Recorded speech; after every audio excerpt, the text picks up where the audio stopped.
एक्सप्रेसवेला आडोशी बोगदा या ठिकाणी प्रोपेलियन गॅसचा जो टँकर पलटी झालेला आहे, तर त्या अनुषंगानं त्यातून गॅसेसचं लिकेजचं प्रमाण वाढलेलं आहे आणि त्याकरता मुंबई लेन पूर्णपणे बंद करण्यात आली आणि त्यामुळं वाहतूक कोंडी झालेली आहे.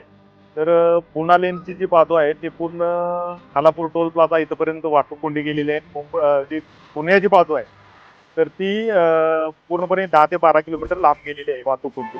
तर याकरता मी सर्वांना आवाहन करतोय की या ठिकाणी हे गॅस लिकेजचं प्रमाण कमी होऊन त्याचं पूर्ण समस्या म्हणजे पूर्ण सुरळीत होण्यापर्यंत आपल्याला वाहतूक कोंडीचा सामना करावा लागणार आहे.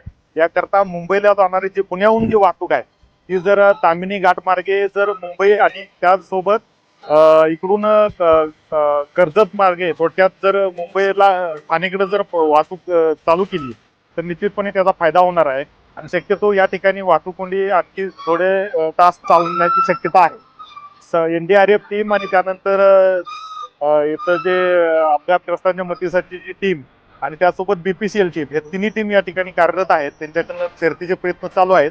लवकरात लवकर याचं समस्या सुटू शकेल अशी अपेक्षा